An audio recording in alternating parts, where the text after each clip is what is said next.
Welcome back to This Is How We Create. My name is Martine Severin, your host. I'm so happy to have Octavia Clahar on the show today. So, when Octavia Clahar couldn't afford to make her TV pilot the traditional way, she did something that sounds, well, almost absurd. She fired up The Sims 4 on her computer and started directing pixelated characters through her screenplay. What I love is that she spent 10 years at JP Morgan Chase and Cornell University learning how to manage budgets and coordinate executives before she even wrote her first script. Octavia, welcome to the show. Hi, Martine. Thank you for having me. And it was, I would say, a very interesting career path that runs parallel to my film journey. And so it took me about 10 years after I finished college because I was working the entire time, but also rediscovering my love for storytelling. So I have been at JP Morgan. I have been at Cornell. I'm currently sitting in Brooklyn Public Library, and I've worked here as well. I've spent a lot of time in finance, which I do think has prepared me to be the artist that I am and to become the entrepreneur that I am now evolving into. So thank you. I'm so glad you're here. I'd love to start our conversation about you growing up in Brooklyn. You're in Brooklyn now, sitting at the Brooklyn Public Library, as you mentioned. Could you share with us your childhood memories about growing up in Brooklyn as a first generation daughter of Jamaican immigrants and how early exposures to creativity influenced your journey into a very creative field? Yeah, so I am the first American born to my family. I was born in 1988, which is the year they had Hurricane Gilbert. And just yesterday, they went through Hurricane Melissa. And so my mother was 7 months pregnant when she immigrated here. I'm a fall baby, so I ruined her first Thanksgiving by coming into the world. And my family, we're a very large family. My grandmother had 6 children, my mother being the second to last girl. And she was an avid reader as a young girl growing up in Jamaica. And I think she passed that over to me. I remember being a 4th grader who obsessively read Charlotte's Web over and over again. And my first journal was like, if you saw Disney's Hercules, it was like Meg from Hercules on the cover. And it had like a lock and a little key. And so I would just write constantly. I was always reading, always writing. I'd say I was my mother's only child at the time. And by the time my younger brother was born, it's like I had my first audience member. And I would tell him stories off the top of my head, as we are children of a single mother. And so when she was at work, it'd be him and I. And little kids, they don't want to go to sleep if mom's not there to tuck them in. And so I would tuck him in and tell him a story. And my brother actually was an artist, a musician. And I had the great privilege of living with another artist and just at the dinner table, in the couch, at home, having cohort with my family. And I think that greatly influenced art in my household because it actually didn't feel like I needed to go anywhere to experience it. We were constantly engaging with it at home. And that includes video games. My older cousins played a lot of video games. I would watch them. And I was actually moved by the narratives of these games more so than like the graphics or like the mechanics of the game. So those stuck with me. And by the time I was a teenage girl, I went to high school in Manhattan. I was at 14th Street Union Square, and there's a huge Barnes & Noble there. And so the hangout was Barnes & Noble. So we would just go and read comic books and just, it's how we spent our evenings before going home. And I think New York is a city that makes art very accessible. It's pretty much everywhere, and I can't say I know a life without it. So I think not only the lovely people I've had the privilege of being raised by, but also I believe the city has raised me to be an artist. This episode is brought to you by iCode. Every child starts as a creator. They imagine stories, build worlds, and ask big questions. But as they grow up, creativity can take a backseat to routine and screens. That's where iCode comes in. Through after-school STEM activities, iCode's programs give kids a space to create again. Visit icodeschool.com to book a free trial. Oh gosh, I love that. So much of your childhood mirrors a little bit of mine. I remember my mom, a single mom as well, and she worked the night shift. So I was in charge of getting my sister to bed, and she would always beg me to tell her stories. Well, I don't know what it was like for your mom and being Jamaican, but for us as Haitian, at the end of the night, the adults we would sit around, and I grew up in Haiti, and so we would sit around the fire, and my aunt would tell stories. I think it's pretty similar. I think it's very key to our diaspora, not just as Caribbean people, but as Black people, orientation and how we've kept our community alive is by word of mouth, by speaking to each other, and sort of these bonds that have no writings on the wall, but words said between us. And especially, I think, as women, I think we're very community focused and getting together and just having a chat. I think that too facilitates a narrative. And also, I think just Caribbean people, we are some of the best storytellers on earth. I can remember occasion after occasion just watching my family talk to each other. And we are New Yorkers now because we've been here for, more than 30 years. But even New Yorkers have their own cadence, way of speaking when telling a story. And I think Black Americans also have their own kind of way of communicating and sharing a narrative. I think storytelling is intrinsic to being Black, and it's one of my favorite things. I'd love to talk with you a little bit about the act of getting work made and getting people on board to actually bring something that is just a concept to life.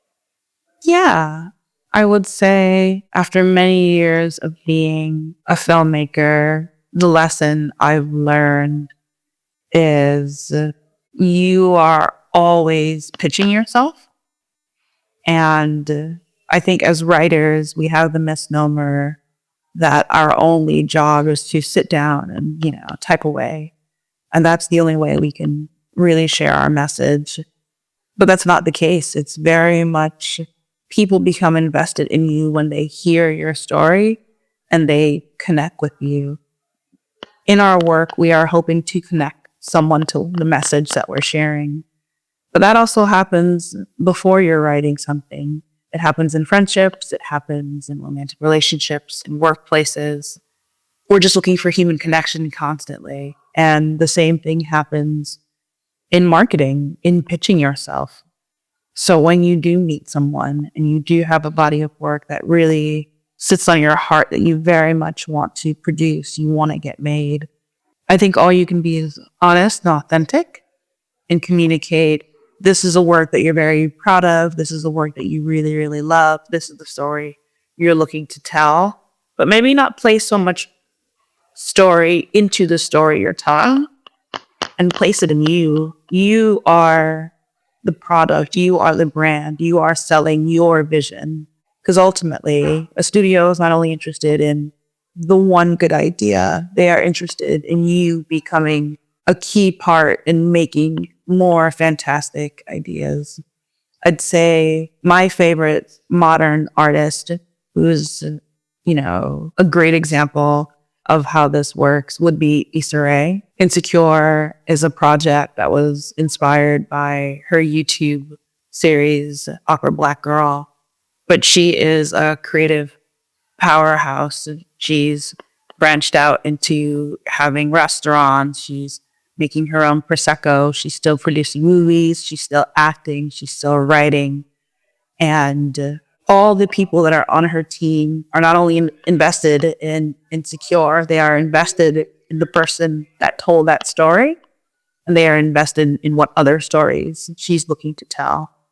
And so I encourage people to get really good at telling their story, get very good at selling themselves, because ultimately we're trying to buy into each other.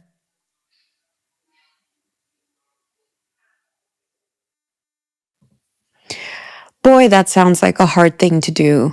I think in an interview, you mentioned something about how you have to really get ready to deal with rejection.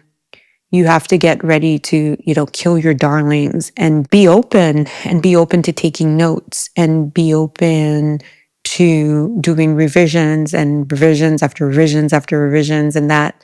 So how do you persevere during those times when you have to get the work done, but then at the same time, too, you have to deal with all of the uncertainty that comes with this life that, we choose as artists? I would say it's a phenomenal question that I am still looking for the answer to. It is an evolution, and that actually does not stop. That process doesn't have an end date. And so at the time I did that interview, that is where I was in my art. I'm taking notes. I am revising heavily. I am trying to tell my story, but I've decided to be okay with sharing my tale, knowing that whomever has decided to grace me with kindness and to give me notes on it may not agree. And I decided it was okay to experience the rejection, and learning was on the other side. And I still think that's true today. If there's learning on the other side of the interaction, the experience, then it is not a failure. In truth, I don't feel like there is actually failure. There's only learning. However, at this stage, I'm trying to refine my voice. My mentor is Amanda Noresco, who is the daughter of Bobby Moresco, a two-time Oscar-winning filmmaker. And so the films he's well known for are Crash, $1 Million Baby. And I met Amanda during the pandemic, connected over Clubhouse. She became my mentor. She invited me to the Actors Gym. And a thing I've learned in this room of very accomplished writers and actors and directors, filmmakers who've made it, is one, nobody knows anything. And two, take all the feedback, listen to it all, receive it all, but chew on it, right? Chew it up and spit out the bones. You need to be able to recognize what aligns with you. And I don't think this is only true in art. I think it's true across all the experiences that we're going to have. It'll be true in relationships. It'll be true in career goals. It'll be true in a location. Find what aligns with you and narrow your path to that thing. That is your voice. And your voice is ultimately what you will pitch with. Your voice is so much of what you already move through the world with. Like when we have a disagreement or an argument, we're trying to express our intention, our mindset, us, right? Our brand, our identity, our artistry. Your voice is your single microphone into your mind, and refining it will be the greatest thing you ever do, honestly. And so I'm still on that journey. I'm still trying to find what my voice is. I'm still trying to polish it, because now I'm walking into a space where I'll be leading other people. I'll be facilitating. I will be a person that they look to for answers, recommendations, resolutions.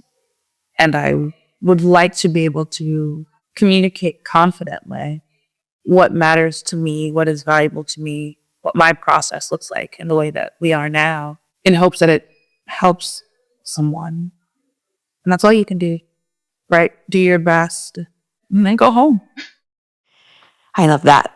All right. So if you could reflect on your younger self.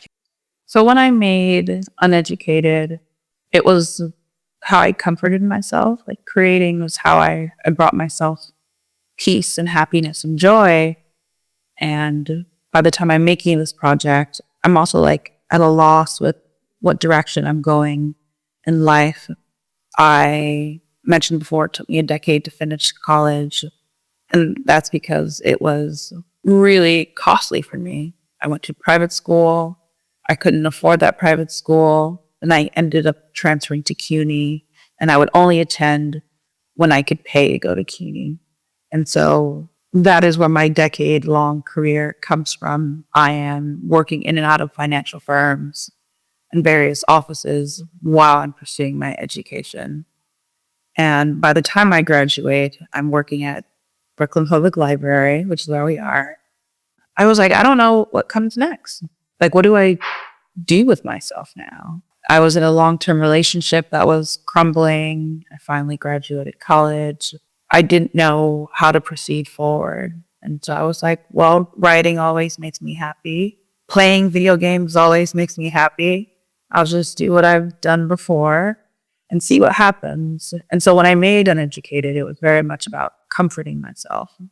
But I think it is hearing from audience members, receiving emails and comments where people were like, this is really inspiring. I'm really moved by it. I love these characters. So many kind and beautiful things were said to me from just pursuing my own joy that it only felt right to try to produce it again on a larger scale. And it was a first try and it didn't go perfectly. I faced a lot of challenges. It's an experience I would never trade for anything. And on the other side of it, I didn't have exactly what I wanted. I had something. And at that point, I was like, I think I want to do this for the rest of my life. Like I feel like myself here. But shortly thereafter, it's the pandemic and my aunt died of cancer that summer. As when everything was shut down, there was so much kind of backup in the system and attending to patients. And so I think things just escalated very quickly. And, I'm saying goodbye to a person that had greatly influenced the entirety of my life.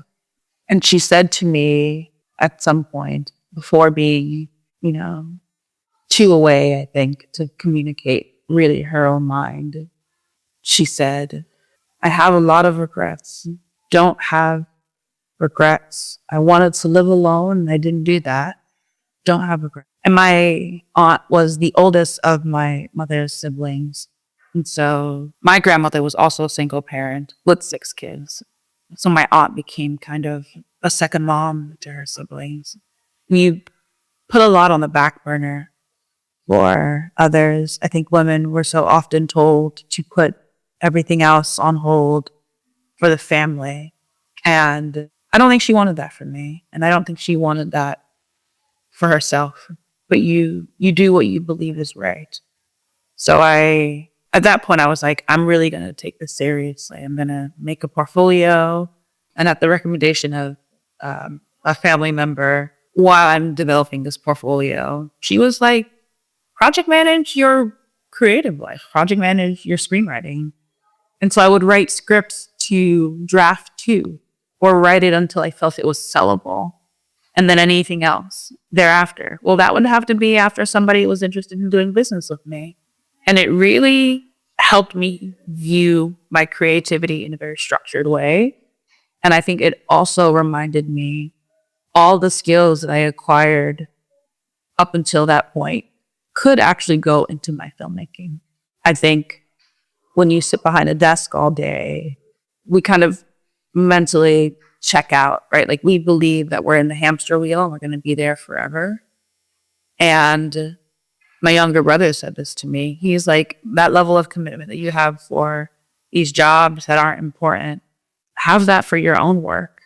And know that these places, you're just doing that for now. And it's okay. Like, do it for now, because you know that when you go to bed at night, you'll be going to bed having worked on a thing that you care about, that mattered to you the most. And a lot of people won't get to leave this world knowing that they did that. And I took that to bed with me. Like, it was a thing I thought about constantly. It's still a thing I think about very often. I no longer have my younger brother. I lost him in 2023. But there are so many lessons that I realized he had been teaching me. He was wonderful and probably the greatest artistic inspiration of my life. So I hope to honor him in the next phase of my life with what I'm doing. You are far ahead and you've had so many unique experiences, particularly since you've worked on your own projects as well as under other people's projects. I'd love for you to talk about some of the things that you didn't expect, such as any skills or anything that you didn't expect that you about being a creative, about writing screenplays when you first started out. When I started sort of this artistic path, I don't think I expected that people would lean into me for things. And what I mean by that is I never thought that I would be a resource for someone else. I don't identify as a teacher because I feel like it's very rigid and academic, and there's nothing wrong with that. I like academia. I have many friends who are teachers, but I do envision myself more as like a developmental, I don't even like the word coach because I also don't like a power dynamic. I very much am about collaboration. And to me, collaboration happens when you are with your peer, someone that is your contemporary and that you are on equal footing with. And so I think we make better art that way. I think when we are learning from each other, like I was a student that really struggled with mathematics. Like, it was my worst subject. I took remedial math like twice. It was and I needed a lot of help. But if I sat with a professor right after class, it just never worked with me. Like, it didn't stick. I didn't feel like there was any glue. I was most successful in my studies when I had this one professor. I wish I remembered his name, but he was like, okay, I really need you to pass, and you look like you really, really want to pass. How about I meet you at the library on like a weekend or something, and we just do 2 hours a day. He did this just out of the kindness of his heart. God bless him. And so we would actually sit outside the Brooklyn Public Library because they have like this plaza.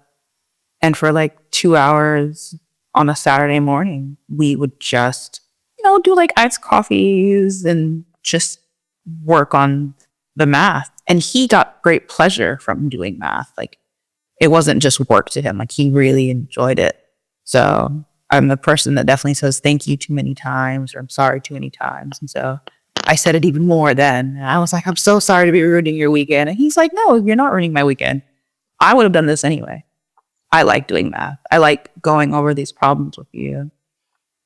And I realized there's so much learning that we get in each other. Like, when we just respect one another, see each other as equals, and meet each other where we are, there's great knowledge to be gained in having a mentor. There's a ton of knowledge to get when you meet a person that is a subject matter expert, is senior to you in a skill set. And I think the experience matters. But I think when you are having the conversation with someone, leaving that at the door makes a difference, right? Leaving the pretension, the accolades, the presentation, like meeting another human being where they are. And where they are includes their knowledge and their skill set and their experience. I think meeting them for their humanity, sitting across from them or alongside them, makes for a more authentic connection.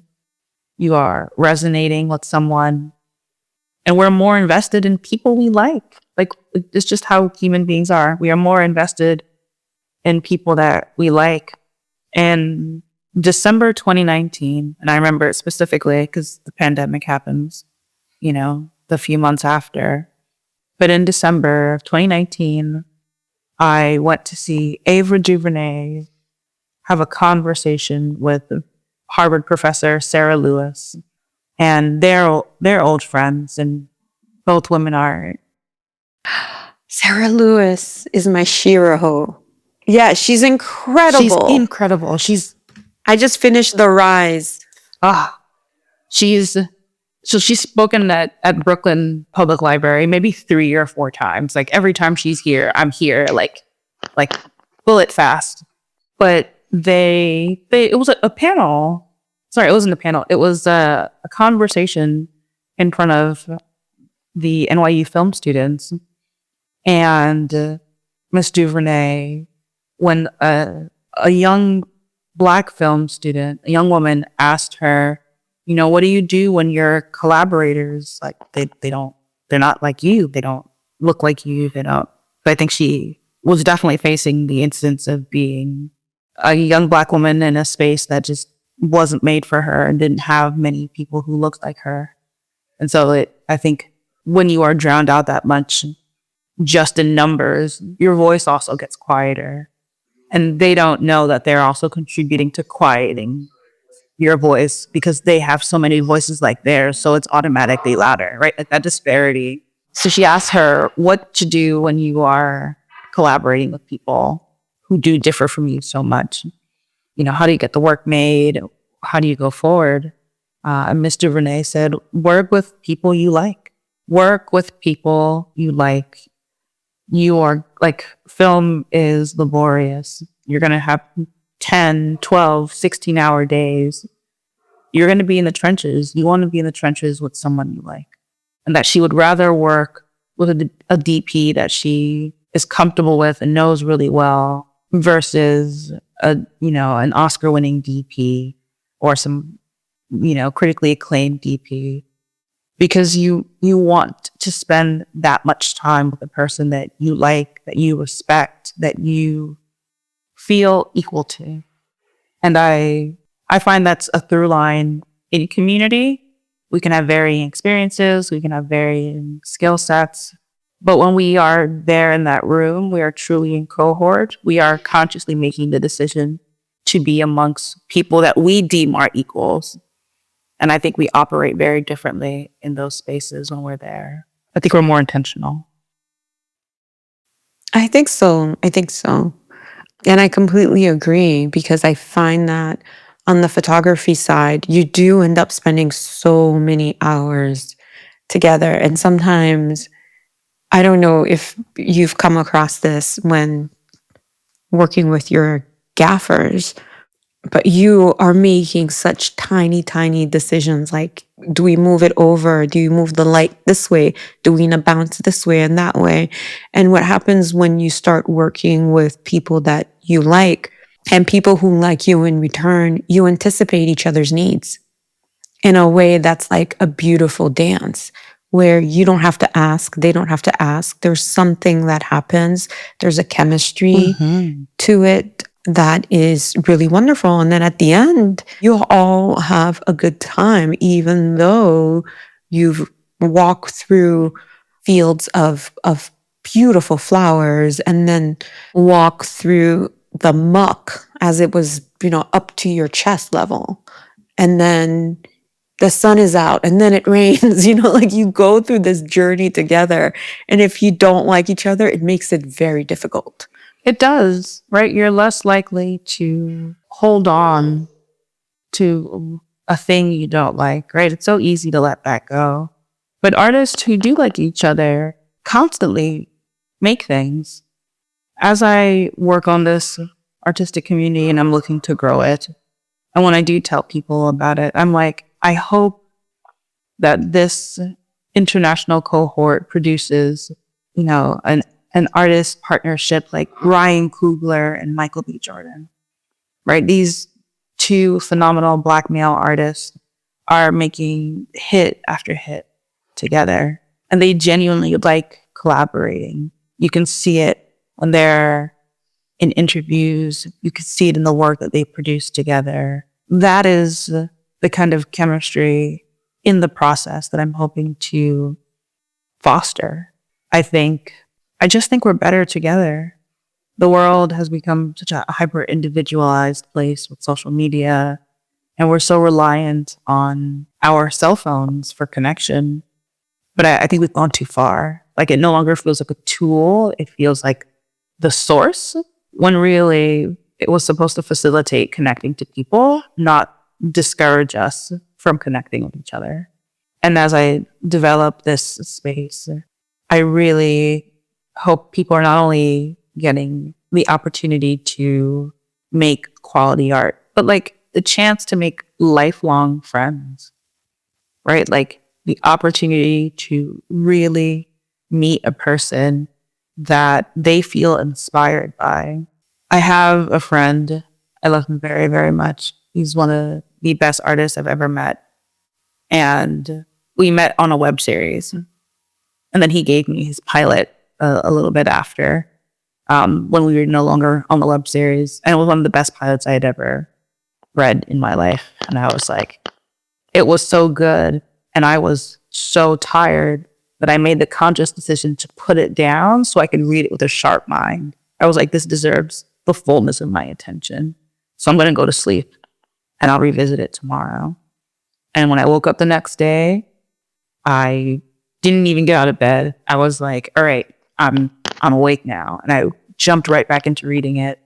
And he is now an artist that I feel so much love from. Like, we haven't even made anything together yet, but we are constantly helping each other problem solve our screenplays. We are sharing our artistic communities or opportunities when they come. Even me interviewing for that BET article came at his reference. Like, he spoke about me in rooms I wasn't in, and it led to that opportunity. And though we haven't had the pleasure of creating something together, it's like we're micro creating and micro producing our individual careers, and they're running parallel. You know, when you get tired in the process, it is such a privilege to have someone who is rooting for you.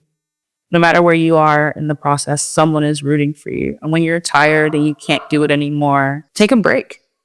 And it's actually really invigorating to root for someone else. Like, maybe you just don't want to do something at that moment. Maybe you don't want to write. Maybe you don't want to shoot. Maybe you don't want to film. But you do love these things. And just on the other side is someone that you know really well having that experience. You know what? I don't want that person to feel burned out or tired or discouraged like I'm feeling. I'm going to root for them because I know what it's like when you're down. I'm here now. And I don't want this feeling for them. So I'm going to cheer them on. As you said before, it's chemistry, it's a dance. It's like a marriage, right? When I have 10%, the other person will have 90, and vice versa. And I hopefully can create more of those in the artistic community, because I think it's what makes it long lasting. Some of our favorite artists as contemporaries sat with each other, had community. James Baldwin would do a welcome table. We need these spaces. They're so necessary, not just to the craft, but to our humanity. And you cannot produce art if you're not living. And that's kind of where I'm at in my journey right now. It's why I feel drawn to Paris as a city. I think French culture is very much about living. And as a Caribbean child, I think I spent a lot of my life surviving. And it's just what they tell you. It's what they've known. But I think I can really make art that not only affects other people, but affects me in the way I want it to. If it's coming from that version of Octavia, if it's coming from an Octavia that's not scraping, but thriving. What does my art look like when I'm getting a full night's rest, when I know that my rent is paid on time, when I'm eating at my favorite restaurant, when I go on a long walk, when I see something new, when I have the pleasure and the privilege of growing myself in conditions that aren't always harsh. What is that storyteller like? And I briefly met her last year. I went to a residency in France. But the weekend before, I flew into Paris And I invited a girlfriend of mine. She's also a writer and a mother of two. And she writes novels. I highly recommend her work of The Miseducation of a 90s Baby, a series of essays about just being a young Black woman in New York. And it was like we hadn't seen each other for such a long time. We reconnected after I lost my brother. And we probably had like 2 conversations. It's like we had dinner and I was like, I'm going to Paris in 6 weeks. Do you want to just come and we hang out? It was like Black girl writers. And she was like, okay. And we did that. And it was just 2 nights. She had to go back home. It was just 2 nights. And it was some of the most fun I've ever had in my entire life. And at the end of that experience, that weekend with her, the residency for 2 weeks, and then coming back to New York, I wrote like a pilot episode and created an entire pitch deck for like a 13 episode limited series. Like if somebody approached me about this project and they're like, what do you have? I'm like, I have everything. It's ready to go. And that was the first thing I had made after losing my brother. And when I lost him, I was like, I'm never going to create again. I can't. It's impossible.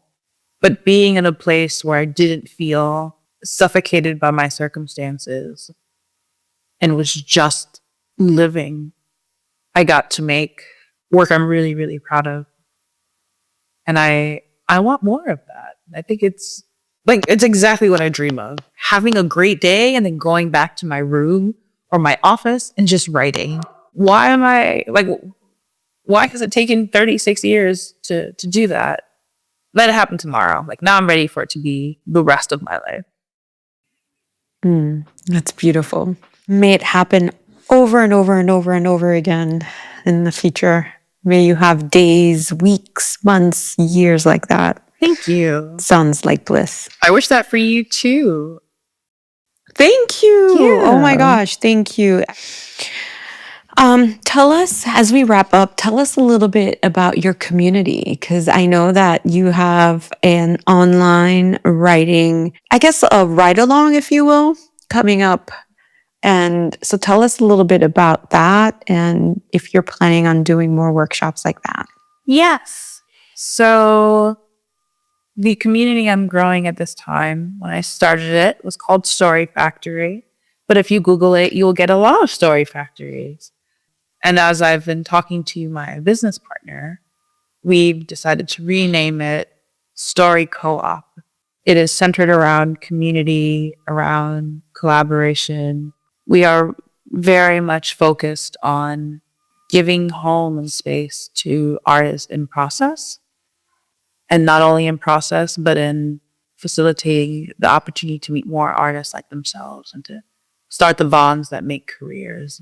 And so when I started it, I want to make this very clear. It is not my individual model. I'm a part of the Actors Gym Studio, which is here in New York, which is run by Bobby Moresco, who I mentioned earlier. And when he lived in LA and was writing for television and film, he wanted a space for him and his peers to continue developing their works, even when they were on shows run by other people. Because more often than not, you will not always be working on your own idea. You'll be writing a show that is created by someone else. And so he'd been doing the Actors Gym for more than 30 years, a place for him and his peers to create alongside each other. So what you do is you bring your work in progress to the gym. You get 10 minutes of stage time. It's cold read in front of the audience, and the audience consists of other members, so other actors, other writers, other directors. And then you get real-time feedback thereafter. And feedback is so essential to the artistic process. It's how we refined our skill, but also I think it's how we start to learn how to hear our voice. When I started going to the gym, I took every note I got. And now at this stage, especially with the mentor that I have and the relationships I've been making and practicing refining my voice, my new skill is now in knowing what serves the work that I'm creating and knowing what doesn't and letting it go. So I was in a weird place at this time, right? Like, I'm like, I really want to go to Paris. How do I get to Paris? And when I get to Paris, what am I going to do? I don't want to have a job I hate just to be in a city I love. That's no different than being in New York. And I wanted to be in Paris at all costs, but not a cost to my creativity. And I said to my mentor, what if I bring the actor's gym to Paris? And she's like, I love that idea. I think you'd be great for it. And I was like, oh, well, thank you so much for trusting me that much. But I really, really began to focus on, well, yes, I have the idea. Yes, I'll go somewhere else and kind of do my own thing. But as I started the journey, I was like, people really need a place to go for their work. The artistic process is incredibly collaborative, and it has moments when it's incredibly lonely. And I imagined that I couldn't be the only expat in Paris that wanted a place to go for her work. And as I started meeting writers and actors and kind of introducing the idea to them, just telling them why I was there, I met a lot of residents, like a lot of Paris residents who were like, there's nothing like that here. I would love to go. I want to be part of something like this. I'm so glad you approached me. I'm so glad something like this is like in the works. And that's when I think I took a greater dive into community. I'm a collaborative person. I like co-creating. I like collaboration. I don't think it happens as often as it needs to in the process. And then hearing people who just wanted a place to do just that, the thing that I imagined was a thing someone else was hoping would exist. And so as I develop Story Co-op, I'm really leaning into making it as community focused as it is artistically focused. Being that I'm not in Paris right now, I'm hosting monthly Zooms so artists can stay connected. And it's on an international scale because now we're connecting New York to Paris, but it's open to whoever wants to join. The long-term goal is for it to be a physical in-person space, both in New York and in Paris, a cohort that meets once a week. However, I do want to consistently leave the online channels open so people can continue to connect.